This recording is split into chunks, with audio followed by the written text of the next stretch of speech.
नमस्कार दोस्तों, एक बार फिर से स्वागत है आपका फॉक्स ट्रेडिंग में। और आज है 22 March 2024।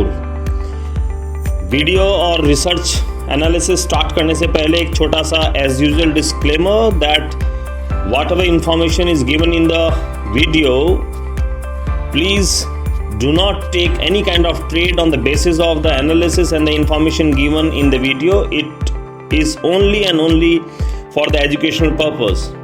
Thank you. Now let's start with the today's analysis. आज हम देखेंगे मार्केट की क्या कंडीशन रही, मार्केट कहाँ खुला और हमने क्या पोजीशन बनाई, और जिस तरीके से हमारी स्ट्रेटजी में हम पोजीशन बनाते हैं क्या उसी स्ट्रेटजी को फॉलो करते हुए हमने पोजीशन बनाई। आज का वीडियो बहुत बहुत बहुत इंटरेस्टिंग होने वाला है। So let's start. ये देखिए मार्केट 9:15 यहां से खुला, मार्केट यहां कहीं थोड़ा सा कंसोलिडेट हुआ और मार्केट ने एक नीचे का ट्रेंड बनाया और ये 9:29:30 के आसपास मार्केट यहां कहीं पे था। जैसे 9:30 के आसपास मार्केट यहाँ पे आया तो हमने पहला काम किया, बैंक निफ्टी ऑप्शंस के डेटा को खोला। बैंक निफ्टी ऑप्शंस के डेटा में क्या बता रहे थे, वीवैप नेगेटिव सिग्नल दे रही थी, पीसीआर बाई सिग्नल दे रहा था, डेटा डिफरेंस पॉजिटिव थे,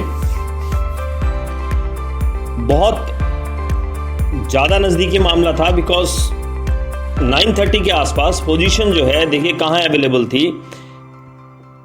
हमारे रिसर्च एनालिसिस के अकॉर्डिंग हम क्या करते हैं कि 9:30 अगर वीवैप, आपका डेटा डिफरेंस और पीसीआर, ये तीनों चीज़ें अगर पॉजिटिव है और अगर बैंक निफ्टी अपने डे लो के ऊपर है तो हमें बाकी की और चीज़ें देख के, निफ्टी बैंक निफ्टी की स्ट्रॉन्ग शेयर्स और दो चार चीज़ें देख के, फॉरेन मार्केट देख के हमें डिसाइड कर पाते हैं कि 9:30 अगर मार्केट अपने डे लो पे है तो फिर वहां हम एक बहुत क्विक कॉल पोजीशन बनाते हैं।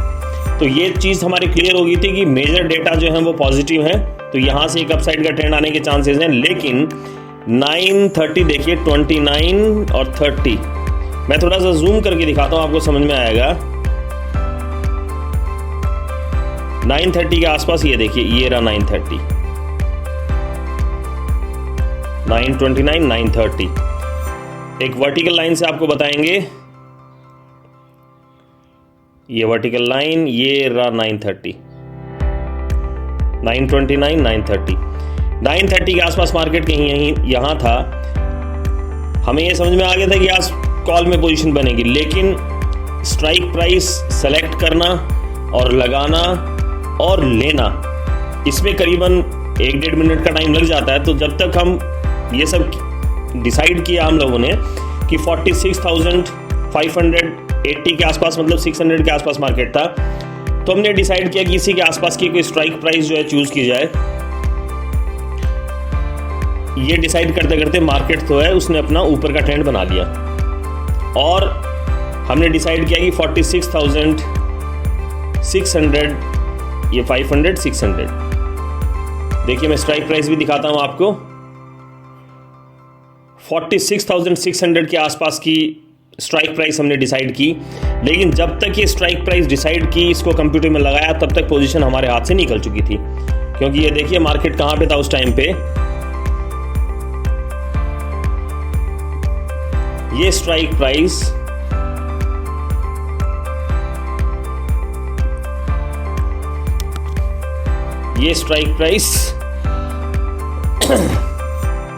ये ब्लू लाइन आप देख रहे हो, 9:30, 31, 32, 33, 31 के आसपास ही देखिए 365 का इसने लो बनाया और उसके बाद यहाँ कंसोलिडेट होने लगी है। तो 365 और 394, मतलब 32, 33 के आसपास, ये 390 के आसपास पहुँच गई। अब हमारा मेन कंसर्न यही रहता है कि हम स्ट्राइक प्राइस जो भी सेलेक्ट करें उसको डे लो के आसपास लें, लेकिन डे लो के आसपास हम इसको ले नहीं पाए और बस हम सोच ही रहे थे लेने, और ये इसने अपना एक बहुत तगड़ा टारगेट देके, और ये देखिए इतने कितना लंबा मूव दिया यहाँ से अपने डे लो से स्ट्राइक प्राइस ने करीबन 174 पॉइंट का हाई बना दिया। कितनी देर में? 31 से लेके और 42 के आसपास। लेकिन बार बार मैं इस चीज़ के ऊपर स्ट्रेस देता हूं और आज फिर से बताऊंगा आप लोगों को। आप हमारे प्रीवियस वीडियोस को देखोगे तो मैं आपको हमेशा ये बताता हूं कि मार्केट, आपको अगर कंडीशन ऐसी हो कि आप ले ना पाएँ ट्रेड, फिर भी मार्केट आपको उस स्ट्राइक प्राइस पे आके, जिस स्ट्राइक प्राइस पे एक रीजनेबल अमाउंट ऑफ एक्यूरेसी के साथ आप पोजीशन बना सकते हैं, मार्केट वहां पे आएगा, आपको ट्रेड देगा, बशर्ते आप इतने पेशेंस होना चाहिए कि आप इतनी देर तक होल्ड कर सकें। अब देखिए मार्केट इतना तगड़ा भागा, जिस रिटेलर ने इतना भागने के बाद यहां कहीं डे टॉप के आसपास पोजीशन बना ली होगी, करीबन 490 के आसपास, वो इस मार्केट में इतने बड़े डाउनफॉल के साथ में जब स्ट्राइक प्राइस वापस नीचे आई तो इतने डाउनफॉल के साथ में वो इस मार्केट में स्टैंड नहीं कर सकता। और हमारा क्या रूल है कि मार्केट अगर ऊपर चला भी गया तो मार्केट अपने डे लो के आसपास वापस आएगा और उस स्ट्राइक प्राइस में हम पोजीशन वापस बनाएंगे। यही आज हमारे साथ हुआ। 46,600 की कॉल 930 पे यहाँ पे। अच्छा, 930 के आसपास एक दो चीज़ें और देखी हमने, डेटा वगैरह सब कुछ पॉजिटिव थे, लेकिन एक चीज़ और आप देखिए, कल का जो सपोर्ट था यहाँ पे 1 मिनट टाइम फ्रेम के आसपास, ये सपोर्ट यहाँ पे था, इसी सपोर्ट के ऊपर रिजेक्शन लेके और सपोर्ट लेके और ऊपर मार्केट बढ़ने लगा, लेकिन हम जब तक डिसाइड करते हैं पोजीशन हमारे हाथ से निकल चुकी थी। तो यहाँ हम पोजीशन 930-31 के आसपास पोजीशन नहीं बना सके, लेकिन फिर भी हम डिटरमाइंड थे कि मार्केट वापस हमें एक सही स्ट्राइक प्राइस के अंदर और एक ठीक ठाक प्रीमियम में डे लो के ऊपर पोजीशन देके जाएगा। फिर हमने वेट किया कि मार्केट कहीं वी वैप के इस लोअर बैंड के आसपास आए तो हम पोजीशन बनाए। मार्केट ऊपर गया, बैंक निफ्टी ऊपर गया और उसके बाद स्ट्राइक जैसे ही ये 1 मिनट टाइम फ्रेम के अंदर देखिए 1, 2 और 3, 2 ही मिनट के अंदर कितना बड़ा डाउनफॉल आया। इस स्ट्राइक प्राइस को हमने पहले से मार्क कर रखा था, ये है इसका डे लो। ओपनिंग के टाइम का लो इसका है 381। 46,600 की जो कॉल है, इसका ओपनिंग के टाइम का डे लो है 381। डे लो था 364, लेकिन हमने इसको लिया करीबन 380 के आसपास। यहां पे ये 380 के आसपास हमने लिया। इतना मार्केट गिरने के बाद भी आपको अगर अपनी रिसर्च के ऊपर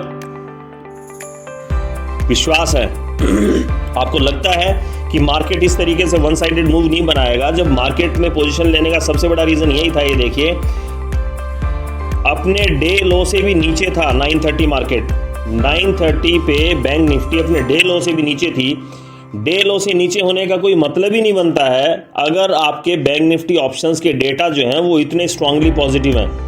वीवैप पॉजिटिव है, आपका पीसीआर का डिफरेंस पॉजिटिव, पीसीआर वीवैप नेगेटिव था बट पीसीआर पॉजिटिव था और आपके डेटा डिफरेंस पॉजिटिव थे। इसके साथ साथ निफ्टी के जो स्ट्रॉन्ग शेयर्स थे और बैंक निफ्टी के स्ट्रॉन्ग शेयर्स प्लस और 2-4 चीज़ें हम जो देखते हैं वो सारी चीज़ें पॉजिटिव थी। पोजीशन 930 में बननी चाहिए थी, लेकिन थोड़ा सा फास्ट होने के कारण ये सब ट्रेड हमारे हाथ से निकल गया। फिर हमने इसमें पोजीशन बनाई यहाँ पे, ये पोजीशन हमें मिली 380 के आसपास। 380 पे पोजीशन मिली, उसका रीज़न ये था कि ये वापस नीचे आया अपने वीवैप के लोअर बैंड के आसपास। देखिए यहाँ पे मैं मार्क करके दिखाता हूँ आपको, ये रहा, ये लोअर बैंड के आसपास जैसे ही आया हमने यहाँ पे 380 के आसपास पोजीशन बनाई और यहाँ हमने ट्रेड बुक नहीं किया। यहाँ हमने ट्रेड इसलिए बुक नहीं किया बिकॉज आज मार्केट जो है वो काफ़ी ट्रेंडिंग था, अपसाइड मूव मार्केट के अंदर आने के और ज़्यादा चांसेस थे, तो यहाँ पे हमने ट्रेड बुक नहीं किया। मार्केट थोड़ा आया, कंसोलिडेट हुआ, यहाँ आया फिर ऊपर गया, यहाँ आया फिर ऊपर गया, फिर हमने यहाँ कहीं इस ट्रेड को बुक किया। बहुत लंबा होल्ड किया आज हमने ट्रेड, करीबन 2:02 बजे के आसपास हमने इस ट्रेड को बुक किया। रीजन इसके पीछे ये था, निफ्टी के जो स्ट्रॉन्ग शेयर्स हैं वो बैंक निफ्टी कि ऑप्शंस के डेटा प्लस और 2-4-5 चीज़ों के डेटा जो हम देखते हैं वो बहुत ज़्यादा पॉजिटिव थे।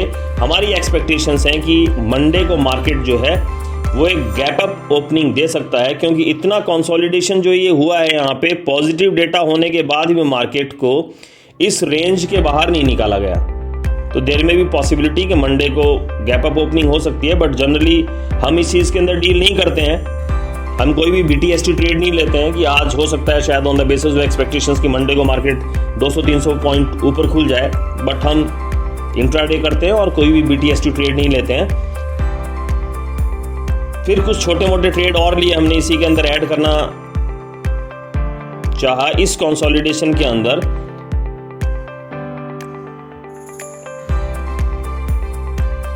एक लॉट के अंदर हमने जैसे ही मार्केट डे लो के ऊपर आता था तो हम कॉल की पोजीशन बना लेते थे, तो उसने हमें थोड़े से करीब 200-300 रुपीज़ 500 रुपीज़ के आसपास का टारगेट दिया। बट मेजर पोजीशन जो हमारी है वो मेजर पोजीशन 46,600 की कॉल में थी।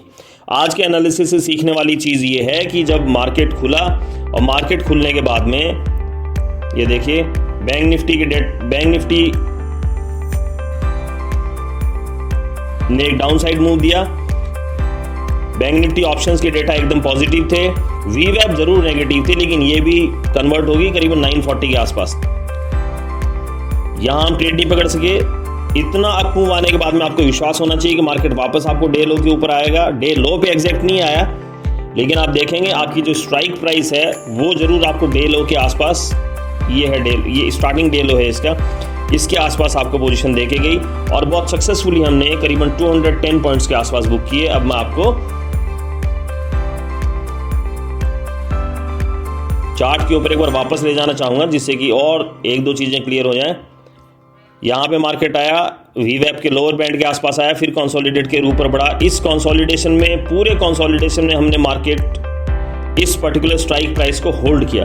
होल्ड करने के पीछे रीज़न ये था कि आज मार्केट के अंदर जितने भी स्टॉक्स और शेयर्स और बैंक निफ्टी और निफ्टी के शेयर्स का जो हम डेटा देखते हैं वो सारे most of the shares were positive. तो इसलिए हम ये सोच रहे थे कि शायद यहाँ से मार्केट एक अपसाइड का ब्रेकआउट लेके और ऊपर बढ़ने के चांसेस हैं, लेकिन इतना होल्ड करने के बाद भी मार्केट में हमने स्ट्राइक प्राइस को करीबन 2:30 बजे के आसपास पोजीशन को बुक कर दिया और हमने 210 पॉइंट्स के आसपास बुक किए। ये देखिए 380 के आसपास का हमारा बाई था और 590 के आसपास हमने इसको बुक कर दिया, 1991। Now let's have a look at the trade book. ये देखिए मेजर पोजीशन हमारी 46,600 की कॉल में थी, जिसमें हमने 10,900 के आसपास पॉइंट्स बुक किए। बैंक निफ्टी के अंदर ऑलमोस्ट 210 पॉइंट्स के आसपास बुक किए। 46,800 की कॉल और 47,200 की कॉल के अंदर छोटी मोटी पोजीशंस रही। ओवरऑल प्रॉफिट आज का था 12,533। आप देख सकते हैं इस तरीके का एनालिसिस आपको बहुत ही डिसिप्लिन के साथ, जब आप मार्केट में बैठोगे तब आप इस तरीके की पोजीशंस को कैच कर सकते हो। आज पोजीशन हमारे हाथ से छूट गई थी, लेकिन हमें विश्वास था कि मार्केट वापस नीचे आएगा और अपनी पोजीशन दे के गया हमें, और बहुत सक्सेसफुली हमने 210 पॉइंट्स के आसपास प्रॉफिट बुक किया। With this we are winding up today's analysis. आप लोगों से गुजारिश है कि किसी भी तरीके का कोई भी डाउट है आपका, पोजीशन कहां पे ली जा रही है, किस तरीके से हम कॉल की पोजीशन को डे लो पे पकड़ पाते हैं, किस तरीके से पुट की पोजीशन को हम डे हाई पे पकड़ पाते हैं, किस तरीके से बैंक निफ्टी ऑप्शंस के डेटा को रीड किया जाता है, और पोजीशन को इतने लंबे समय तक होल्ड करने के पीछे रीजंस क्या हैं। इन सारी चीज़ों से रिलेटेड कोई भी आपके डाउट हैं तो आप कमेंट सेक्शन में डाल सकते हैं। काइंडली वीडियो को शेयर करें, लाइक करें और इस एनालिसिस से कुछ सीखने की कोशिश करें। Thank you everybody.